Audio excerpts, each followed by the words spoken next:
안녕하세요. 저는 졸지에 한 아이를 홀로 키우게 된 이혼녀입니다.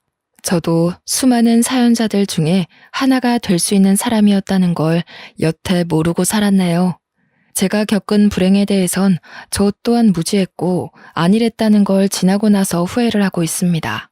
이혼을 한 지 얼마 되지 않아서 아직까진 남편의 빈자리가 느껴지긴 하지만 이것도 곧 적응이 되겠죠. 현재는 그 빈자리보다 남편의 실체에 대한 충격과 배신 때문에 일상 회복이 조금 더딘 편입니다. 어딘가에는 제 사정을 터놓고 정리를 끝내야 저도 마음을 다잡을 수 있지 않을까 싶네요. 그간 남편의 실체를 알기까지 오래 지켜본 것이 아니었고 정말 훅 스쳐가듯 해결이 나버린 일들이었어요. 제가 이혼을 마음먹기까지 얼마나 섬뜩하고 어처구니 없는 일을 당했는지 좀 들어봐 주셔요. 제게는 고등학생 때 만났다가 졸업하고 대학을 가면서 헤어진 첫사랑이 있었습니다. 풋풋했던 학생 때의 연애였고 성인이 되면서 자연스레 잊혀진 인연이기도 했죠. 대학 다니면서 또 취직을 하고서 내내 연애를 해왔던 저는 나이가 들수록 점차 가벼운 연애를 기피하게 되더라고요. 사람 만나는 것에 책임이 막중하게 느꼈다기보다는 연애하면서 한량 같은 시간을 흘려보내기엔 저의 불안한 미래가 더 걱정이었어요. 20대 후반이 되면서 연애보다는 앞날 개척이 제겐 더 중요한 일이 되어버렸거든요. 그렇게 이성 만나는 걸 잠시 중단했을 시기가 있었어요. 친구들이 주선해준다는 소개팅도 귀찮아서 거절하고 있던 차에 정말 우연찮게 다시 첫사랑과 재회를 한 거였습니다. 차라리 그때 남자친구가 있었다면 제 앞날이 이런 꼴 당하는 일은 없었을 텐데 후회가 되네요. 첫사랑을 만난 건 다름 아닌 고향을 방문했을 때였습니다. 제가 살던 고향은 촌은 아니지만 그래도 도시에 비해 시골이었어요. 시에서 학교가 총 5개 있었는데 그중 남녀공학은 2개 있었고요. 저도 학교 주위에서 살았지만 첫사랑의 집도 학교 주위에서 있었기 때문에 서로 고향을 방문한다면 사실상 언젠가는 마주칠 수밖에 없는 사정거리였어요. 아마 그때가 명절이었을 겁니다. 저는 첫사랑을 오랜만에 보자 신기하게도 그동안 잠자고 있던 이성에 대한 관심이 다시금 살아난 기분을 느꼈습니다. 싫어서 헤어진 게 아니기 때문에 저희는 과거의 인연을 반기며 어색하게 인사를 나눴던 걸로 기억해요. 서로 예전 연락처가 그대로라서 휴대폰에는 늘 저장이 되어 있었거든요.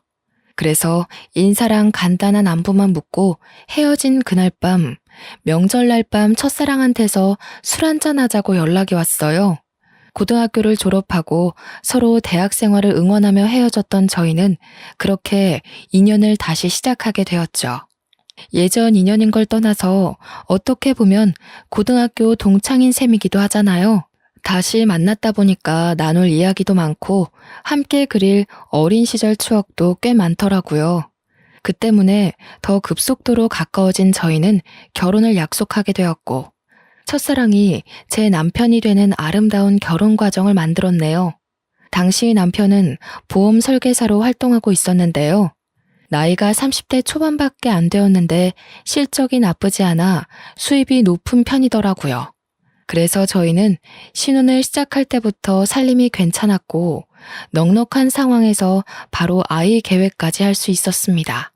남편이 보험 쪽에서 그래도 꽤나 지위 있는 자리였다 보니까 출퇴근이 굉장히 자유로웠거든요. 근데 그게 제가 임신하기에 아주 적절한 환경이 되었어요. 부부가 둘 다 몸이 건강하다 보니 아이는 신혼생활 8개월 만에 바로 생겼어요. 어느 정도 신혼살림이 안정되게 만들어 놓고 바로 아이를 가질 셈이었죠. 피임을 한 번 안 했을 뿐인데 바로 임신에 성공한 저희는 정말로 기뻐서 양가 어른한테 자랑을 했고 배부르기 전에 양가 어른을 따로 찾아가 식사 자리를 따로 가졌습니다. 나는 당시에 너희 둘이 그런 인연이 있었다는 것도 몰랐잖니. 역시 부모가 자식을 다 안다고 해도 실상은 모르는 게 천지가 많네. 같은 고향 사람이 우리 며느리로 들어와서 내가 얼마나 마음이 편한지 모른다. 고향 사람과 결혼하는 게 좋지. 네 시애미는 멀리서 시집을 와가지고 가족도 없고 아는 사람 하나도 없는 곳에서 얼마나 고생을 했다고. 그걸 보는 내내 나도 마음이 안 좋았어. 그래서 며느리는 똑같이 만들고 싶지 않았거든. 사돈댁이랑 우리 집이랑 한 다리 건너 있으니 얼마나 좋아. 시댁에서도 친정에서도 저와 남편은 환영을 받았습니다. 특히나 시댁이랑 친정이 저희가 지연 관계라고 했을 때 정말 좋아라 하시더라고요. 명절 때 집에 방문하면 고생 안 하고 왔다 갔다 할 수 있겠다면서 말이죠. 시모는 언제 한번 제게 따로 전화해서 남편을 잘 부탁한다고 자기 아들이 저에 비해 많이 부족하다고 했는데요. 시모가 그렇게 저를 위해주는 마음이 제게 더 안정감을 주었습니다.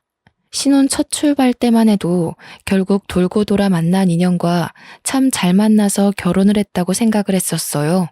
당시에는 남편과 운명적으로 시작한 만남이 너무 신기해서 혹시라도 우리가 만나지 못했더라면 이런 행복도 못 누리고 지나쳤을 기회였겠지 싶은 생각도 들 만큼 좋았습니다.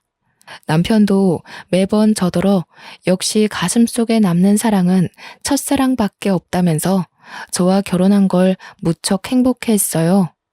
남편과 저는 우리 아이 건강하게 낳아서 아이한테도 우리가 느끼는 행복을 꼭 전해주자고 다짐을 굉장히 많이 했습니다. 저는 차차 산모에 대한 몸가짐을 하기 위해 직장에다 육아휴직을 냈고 집에서도 이런저런 임신 정보나 육아 지식을 많이 공부하며 지냈어요. 남편은 제가 임신한 기간 동안 정말 많이 신경을 써줬는데 덕분인지 저는 내내 마음이 편했습니다. 명색이 산모인데도 입덧 한 번 하지 않고서 다른 산모들에 비해 나름 편하게 보냈죠. 출산 과정에서도 남편이 저보다 더 긴장한 채 아이를 기다렸다고 들었습니다. 간호사가 나중에 말해줬는데 제가 출산하느라 고비를 넘기고 있을 때 남편이 울었다는 거 아니겠어요? 그 때문에 힘들었던 과정 싹 잊히고 웃음만 나왔네요. 임신과 출산 정보 때문에 인터넷 검색을 하다가 알게 된 건데 어떤 남편은 태어난 아이를 바로 보고 정이 떨어지기도 한다더라고요. 또 출산을 한 아내가 더 이상 여자로 안 보인대요. 솔직히 그런 고민 글들을 보았을 때 지레 겁이 났습니다. 아이를 가진 건 너무 기쁜 일이지만 남편의 마음이 변할까봐 걱정도 많이 되었어요. 그런데 괜한 고민이었더라고요. 제 남편은 태어난 아이를 바로 안아보면서 너무 사랑스런 눈으로 바라보았고 저더러 수고했다고 땀으로 범벅된 저를 한참이나 어루만지며 머리카락을 정리해 주었습니다. 또 하나 마음에 걸리는 게 있다면 남편이 그토록 원했던 딸이 아니라는 게 좀 걸렸어요. 남편은 결혼하기 전부터 딸을 갖고 싶다는 말을 종종 얘기하곤 했었는데요. 대부분 첫째라면 대부분 아들 낳고 싶어 한다는 말도 많이 들었거든요. 그런데 남편은 희한하게 딸을 좋아하더라고요. 요즘엔 딸이 최고라면서 자기 주변에 결혼한 친구가 있는데 친구 딸이 친구한테 애교 부리는 거 보고 그렇게 끔뻑 죽겠더랍니다. 아들은 애교가 많아도 엄마한테나 부리지 아빠한테는 잘 안 부린다고 하네요. 그래서 회복실로 돌아온 저는 남편과 둘만 공간에 남겨졌을 때 혹시나 하고 물어봤어요. 자기 딸 원했는데 많이 아쉽겠다. 솔직히 애 성별 처음 알았을 때 실망하긴 했지. 괜찮으니까 말해봐. 나도 자기처럼 딸에 대한 아쉬움이 있어서 그래. 무슨 소리야. 물론 자기 닮은 딸 갖고 싶었던 건 맞지만 내가 저렇게 예쁜 아들을 두고 어떻게 실망을 해. 딸이야 둘째나 셋째로 또 만들면 되는 거고. 지금은 그저 민우가 너무 예뻐서 딸 생각 전혀 안 나. 남편은 벌써부터 휴대폰으로 아들 물건 쇼핑한다고 저한테 이것저것 물으며 정신이 없었습니다. 다행이었어요. 남편이 제가 임신 소식을 알렸을 때부터 딸 소리를 입에 달고 다녀서 당연히 실망했을 거라고 생각했거든요. 생각해보면 제 생각이 어렸던 거죠. 세상에 어느 부모가 자기 원하는 성별의 아이가 안 태어났다고 실망을 하겠습니까? 남편을 보는 제 마음이 너무 작은 그릇이었나 봅니다. 어느덧 아이가 3살이 되고 아들이 어린이집을 가게 될 시점에 제가 직장에 복귀를 하려고 했습니다. 그런데 남편이 무슨 소리 하냐면서 긋고 말리더라고요. 벌이가 아쉬운 것도 아닌데 왜 벌써 일하려고 해? 돈은 내가 뼈 빠지게 벌어올 테니까 당신은 당신 몸이랑 아이 생각만 해. 이때만 해도 제가 전생에 무슨 큰 공을 세웠길래 이리 훌륭한 남편을 얻게 되었는지 하늘에 감사할 따름이었습니다.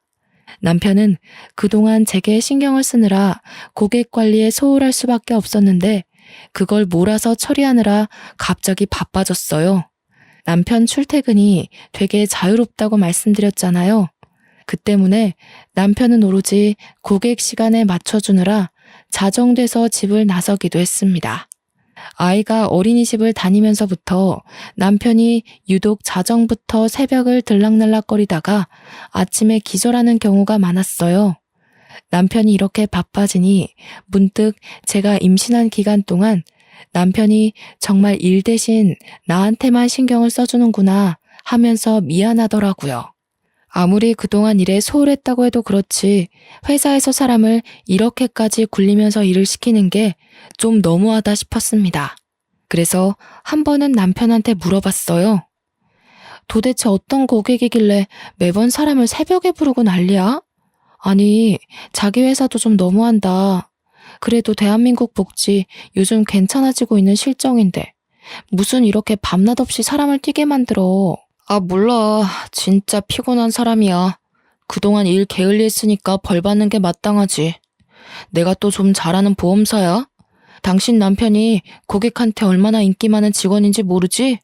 당신이 무슨 돈 버는 기계도 아니고 어떻게 조정 안 돼? 아무리 그래도 사람이 새벽엔 잠을 자야지. 괜찮아. 나 아직 젊잖아. 한참 젊을 때 바싹 벌어놔야 우리 민우 나중에 하고 싶다는 거 다 시켜주지. 민우만 잘 커주면 나 24시간도 뛸 수 있어. 형편이 어려운 상황도 아닌데 이렇게 부지런한 남편을 보니까 굳이 이러지 않아도 되는데 싶었습니다. 하지만 온전히 남편의 일이었고 제가 감히 터치할 수 있는 영역이 아니라고 생각했어요. 또 남편이 아들 위해서 열심히 일을 하고 애쓰는 건데 거기다 대고 일하지 말고 쉬라고 말릴 수도 없는 격이었고요. 그래서 저는 걱정 대신 내조에 신경을 잔뜩 쓰기로 결심했습니다. 남편이 좋아하는 음식과 기력을 보충할 수 있는 요리를 하루에 한 번씩은 꼭 밥상에 올렸어요. 남편도 저의 정성을 알아주는 건지 매번 힘이 불끈 난다고 안아주고 출근을 했습니다. 아이가 생겼다고 해서 신혼생활은 전혀 방해되지 않았어요. 저와 남편은 늘 서로를 존중하며 연애 못지않게 풋풋한 시간을 보냈죠. 3살의 어린이집을 입학했던 아이가 어느새 5살이 되었을 무렵 저는 첫 학기 학부모 상담이 있어서 아이 하원보다 일찍 어린이집을 방문한 적이 있었습니다. 원장실을 먼저 찾아갔는데 원장님이 다른 학부모와 상담 중이더라고요. 저를 보고 반갑게 인사를 해준 원장님은 잠깐만 기다려달라며 양해를 구하곤 자리를 안내해 주셨습니다. 원장님이 마련해준 다른 테이블에 앉아 차를 한 잔 마시며 우리 아들 새 담임 선생님을 기다리고 있었는데요. 원장실이 워낙 조용하다 보니까 자꾸 남이 하는 상담이 귀에 들어오는 겁니다. 듣자 하니 상담 중인 아이는 이번에 새로 입학하게 될 아이 같았어요. 아빠가 없는 듯 했고 이번에 3살 반으로 들어오려고 입학 상담 중이었습니다. 슬쩍 보니까 딸아이 하나가 엄마 옆에서 혼자 장난감 가지고 얌전히 놀고 있더라고요. 아들도 무척 사랑하지만 저도 딸에 대한 로망이 있기 때문에 자꾸 눈길이 갔는데요. 그러다 아이랑 눈이 마주쳤는데 아이가 동그란 눈으로 저를 한참이나 쳐다보더라고요. 양갈래하고서 분홍색 체육복을 입고 있는 딸아이가 너무 귀여워서 손인사를 해줬더니 아이가 쑥스러워하며 모른 척하다가 다시 저한테 관심 주기를 반복했습니다. 아들만 있다 보니까 딸이 어떤 느낌인지 참 궁금했는데 확실히 아들과는 또 다른 두근거림이 있더군요. 저는 테이블 위에 있는 토끼 볼펜으로 그 아이를 유혹했고 딸아이는 한참 제게 관심을 두고 있다가 곧 의자에서 내려와 제게 다가왔습니다. 정확히는 제가 들고 있는 볼펜에 관심이 있었던 거겠죠. 저는 가까이 다가온 그 아이를 안아서 무릎에 앉히며 토끼 볼펜을 쥐어줬어요. 아이고, 너무 이쁘게 생겼다. 엄마가 머리 묶는 솜씨가 좋구나. 어쩜 이렇게 복숭아같이 예쁠까? 우리 아가는 이름이 뭐예요? 제 말에 아이는 토끼 볼펜에만 신경을 두면서 민주라고 대답했습니다. 벌써부터 말도 곧잘하는 게 딱 봐도 똑 부러진 아이로 클 것 같더라고요. 민주라. 제 아들 이름이 민우이다 보니까 같은 민돌림이라는 생각에 더 정감이 갔어요. 민우라는 이름은 제 이름이 지민이고 남편 이름이 주우인데 저희 이름 끝자리만 따서 만든 이름이거든요. 만약 둘째, 셋째까지 낳게 된다면 남편이 제 이름을 따서 민자 돌림을 하자고도 했습니다. 그런데요, 민주를 계속 구경하고 쓰다듬다 보니까 문득 오묘한 기분이 들기 시작하더라고요. 민주라는 이름 때문에 막상 우리 아들 생각이 나서 아들 얼굴이 같이 떠올랐는데요. 좀 착각일지 모르겠으나 어딘가 모르게 이 딸아이와 우리 아들이 좀 닮은 것 같은 느낌이 드는 거 아니겠어요? 물론 세상에 비슷한 아이 많으니까 그러려니 하려 했습니다. 애들은 자라면서 얼굴이 달라지니까요. 하지만 그게 한번 신경 쓰이기 시작한 후로 저도 모르게 상세히 민주 이목구비를 뜯어보게 되었는데 쌍꺼풀 없는 눈매도 그렇고 콧볼 모양도 그렇고 한쪽만 보조개가 들어가는 것도 그렇고 왠지 먼 사촌이라고 해도 사람들이 수긍하겠다 싶은 거 있죠.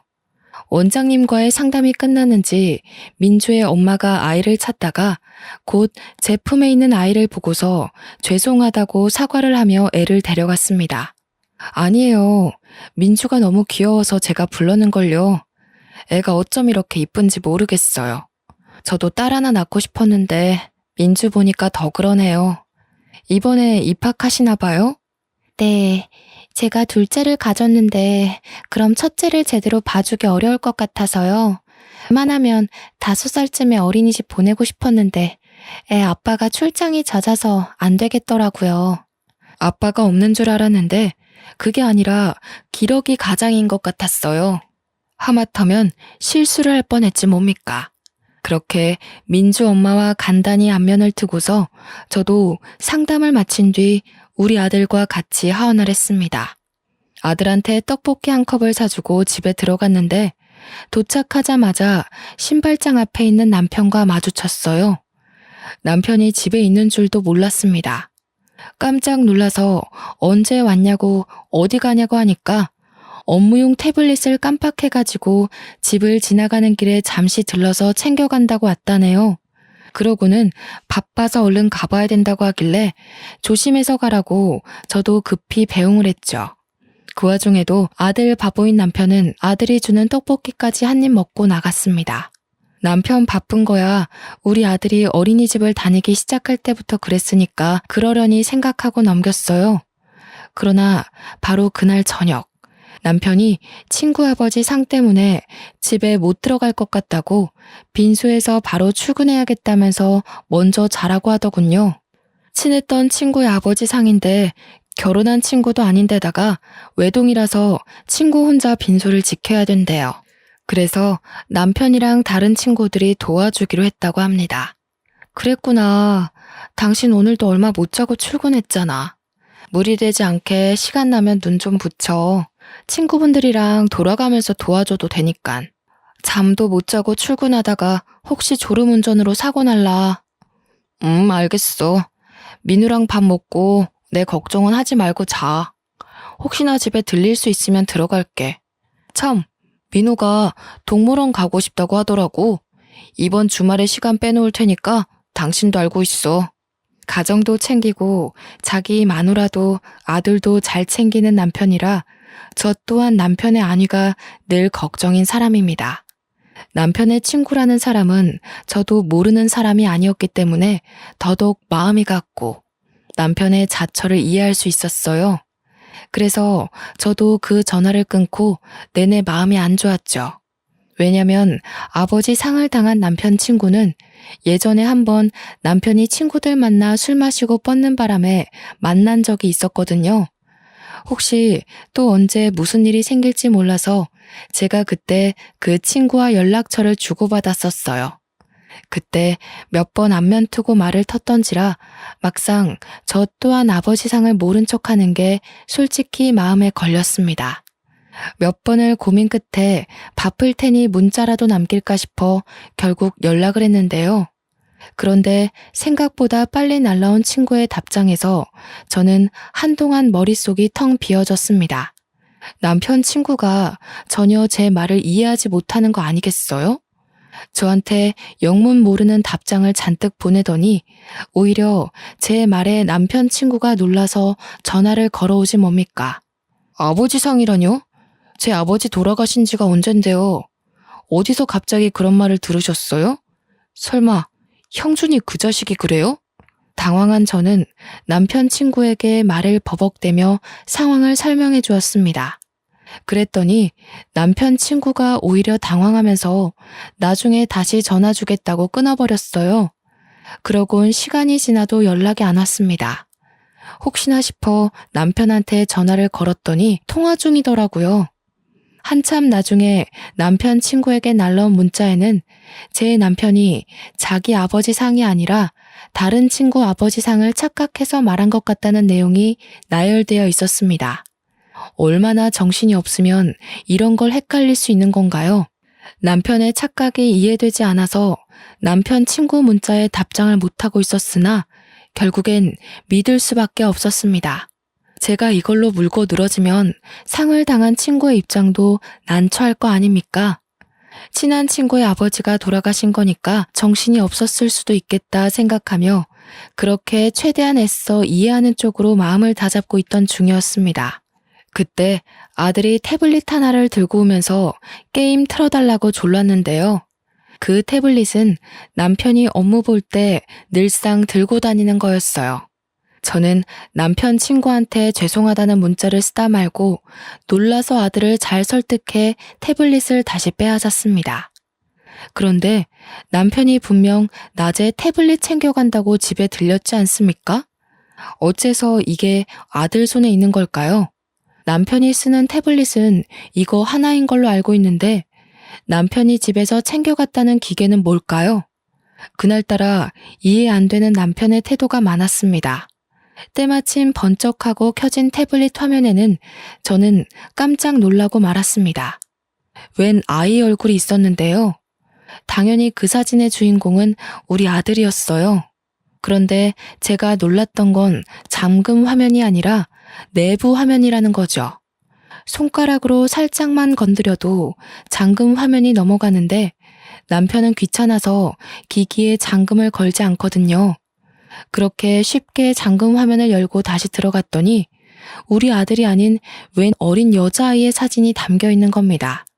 그 여자애는 제가 어디서 유심히 봤던 아이의 얼굴이었어요.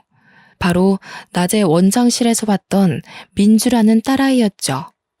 이 아이 사진이 왜 여기 있을까는 제게 긴 고민이 되지 않았습니다.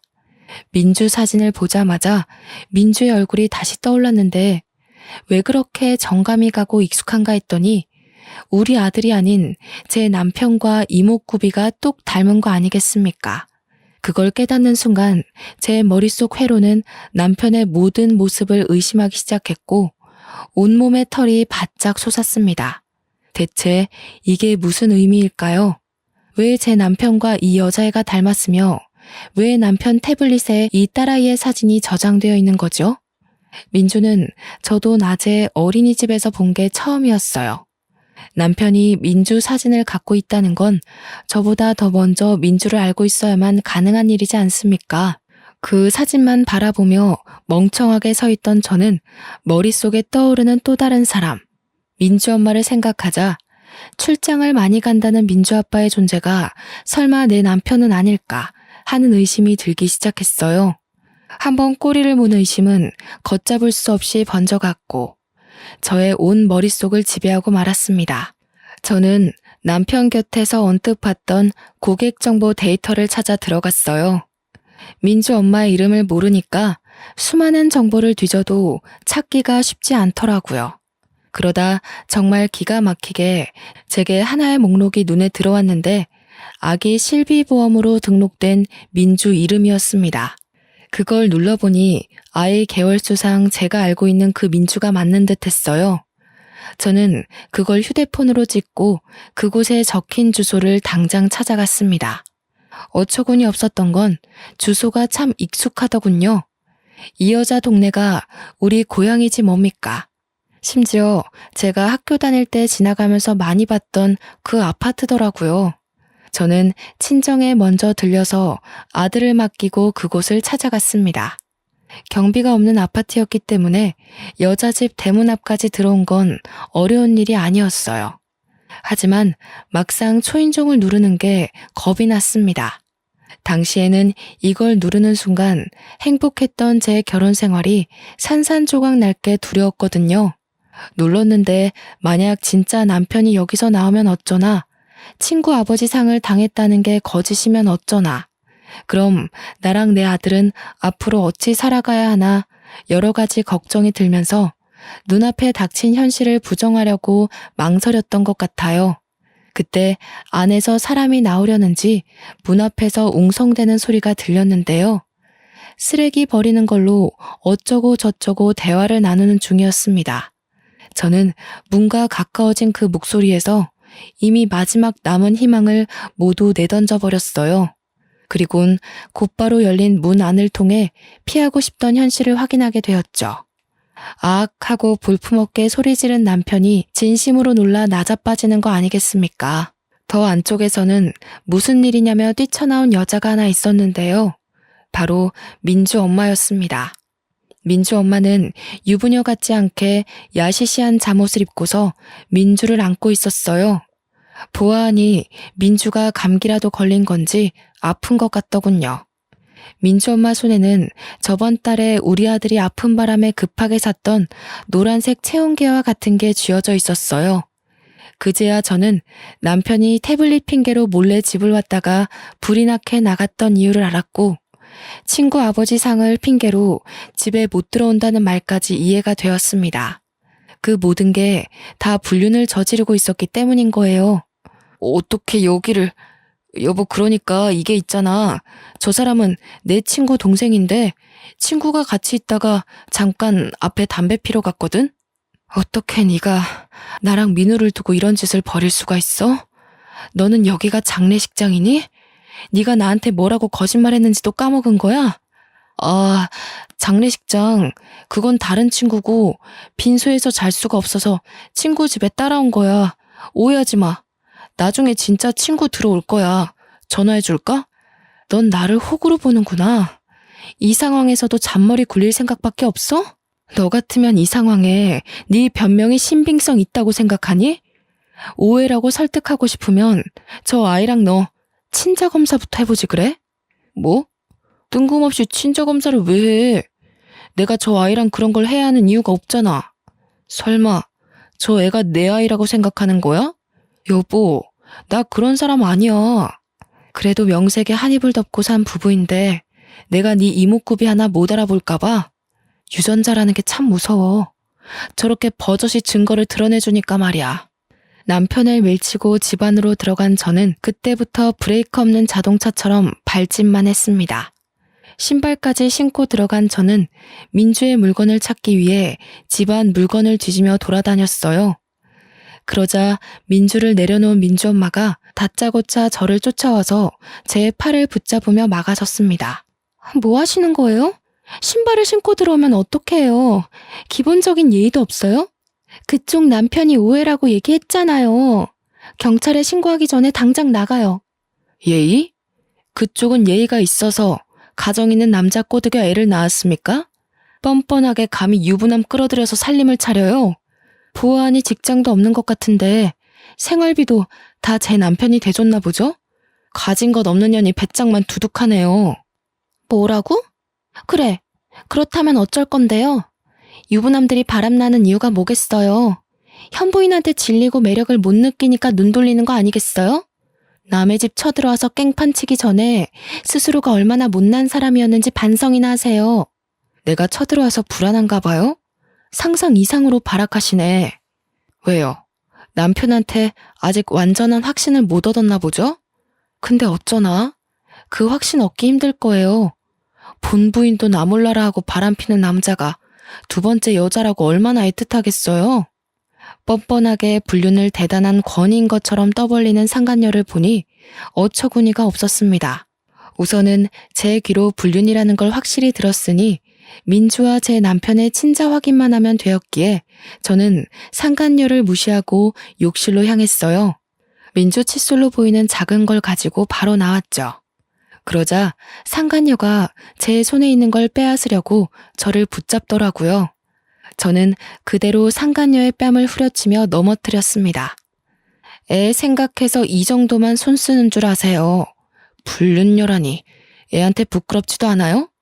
당신들이 잘못한 일을 왜 아무것도 모르는 저 어린아이가 감당하게 해요? 어른으로서 쪽팔린 줄 알아야지. 그래봤자 형준 씨는 우리 민주를 더 좋아해요. 형준 씨가 우리 민주를 얼마나 끼고 도는지 모르죠? 당신 집에 아들밖에 없으니까 귀가할 맛이 안 난다고 그럽디다. 아, 그래요? 딸 이름이 민주라고 했죠? 근데 그거 아시나 모르겠네. 제 아들 이름이 민우인데 제 이름 지민이랑 남편 이름 주우를 따서 지은 이름이거든요.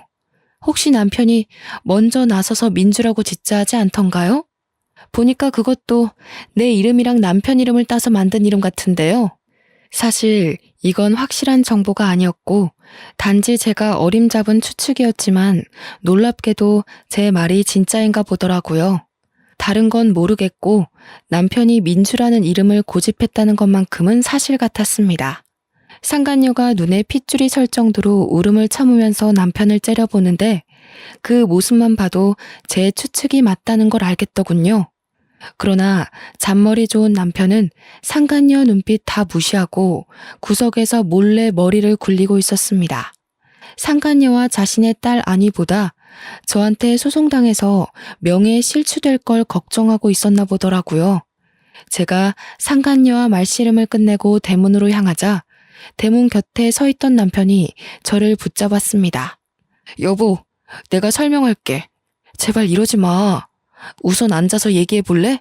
아니다, 집에 가자. 내가 집에 가서 제대로 말해줄게. 당신이 생각하는 그런 사이 정말 아니거든? 응? 현장이 다 발각된 상황에서 어처구니 없게도 남편이 상간녀를 외면하는 작전을 펼치는 거 아니겠습니까? 저는 그대로 남편 머리채를 잡아당겼고 머리카락을 몇 개를 잔뜩 뜯어냈습니다. 여기서 저 아이가 네 자식이라고 판정나는 순간 너는 인생 쪽날 각오해. 내가 무슨 수를 써서라도 네가 지금 누리고 있는 모든 걸 망가뜨려 놓을 거니까. 그대로 집을 나가려는데 남편이 계속 저를 붙잡으면서 이젠 무릎을 꿇고 사정하기 시작하더라고요. 그걸 상간녀가 나서서 남편을 제지했습니다. 그만해요, 형준 씨. 그냥 저 여자랑 이혼해버려요. 형준 씨 딸 갖고 싶었다면서요. 그 말은 저 여편네 아들보다 우리 이쁜 민주가 더 소중하다는 거 아니에요? 그런데 민주 이름이 정말 저 여자 이름 따서 지은 거예요? 아니죠. 그것부터 말해봐요. 입 안 닥쳐요? 지금 그런 걸 따질 때예요. 상황 파악 좀 해요. 그쪽 때문에 내 인생 망하게 생겼잖아요. 나한테는 우리 민호만 있으면 된다고요. 둘은 보험사와 고객으로 맺어진 인연이라 그런지 여전히 존댓말을 쓰고 있었습니다. 민주 나이를 보면 둘의 관계가 3년이나 지속되었을 텐데도 똑똑한 남편이 상간녀와 계속 거리를 두고 있었나 봅니다. 그렇단 말은 저 상간녀랑 언제든지 끊어낼 준비를 하고 있었다는 건데 그렇다면 더더욱 애를 만들지 말았어야지. 불륜 과정에서조차 무책임했던 남편이 더없이 형편없게 느껴지더군요. 저는 다리를 잡고 안아주는 남편과 상간녀 때문에 신경질이 나서 신발장에 내버려진 쓰레기를 주웠습니다. 쓰레기 봉지를 잡아 뜯어서 둘에게 냅다 뿌려주고 집을 나왔어요.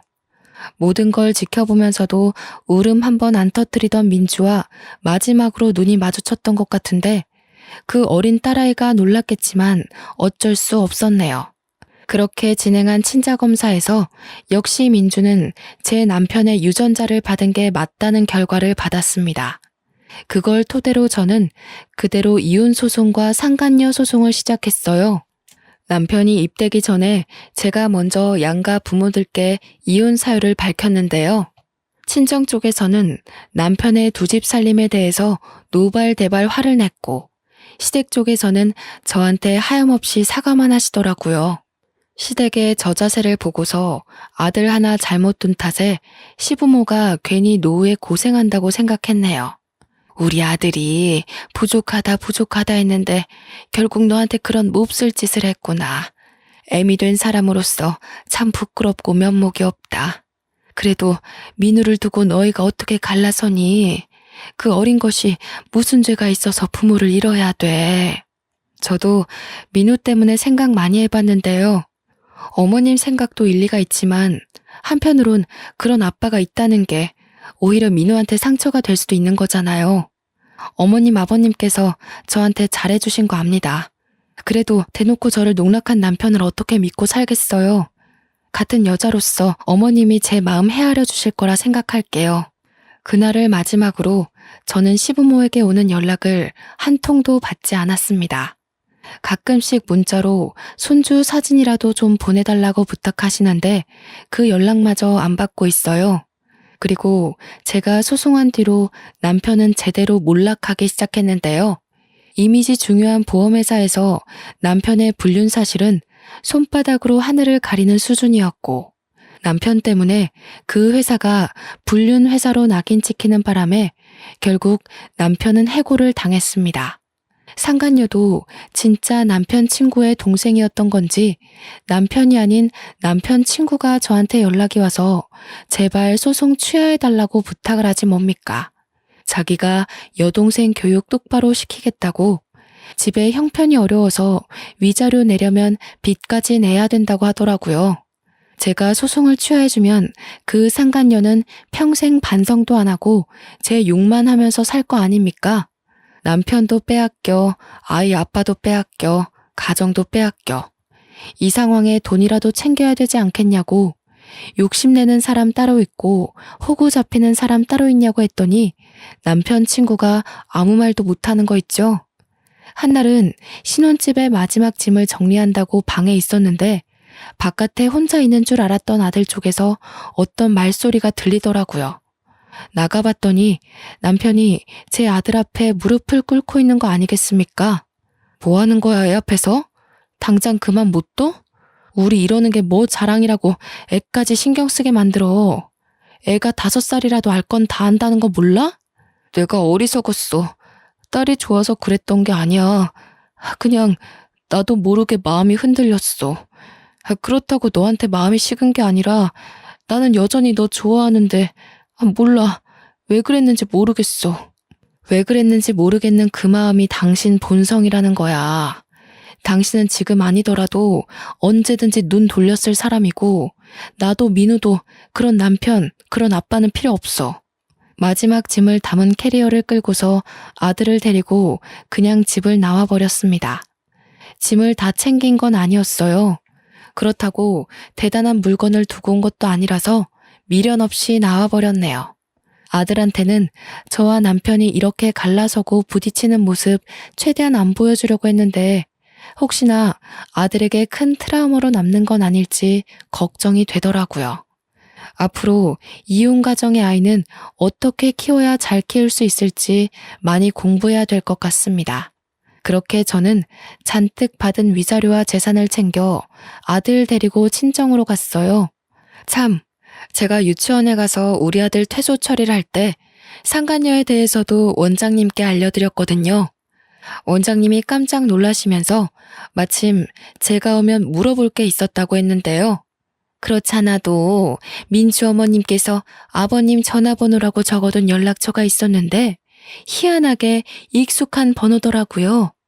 그래서 찾아봤더니 민우 아버님 번호랑 똑같이 뭐예요. 저는 혹시 민우 아버님께서 번호를 바꾸시고 그 번호를 민주 아버님이 쓰시는 건가? 그런 생각까지 하면서 안 좋은 사실을 부정하려고 했거든요. 그랬군요. 정말 창피해서 고개를 들 수가 없네요. 원래 이런 사실은 소문 안 났으면 좋겠어요. 제가 민주 엄마 얘기를 해드린 건 혹시 민주 엄마로 인해서 다른 피해자가 생길까봐 그래요. 이미 민주 엄마가 입학 신청을 해버렸는데 제가 괜히 원장님 곤란하게 만들었죠? 곤란하긴요.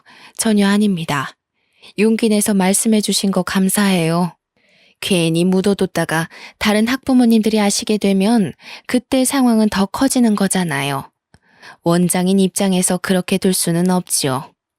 저는 마지막으로 담임 선생님과 인사를 한 뒤 유치원을 나왔습니다.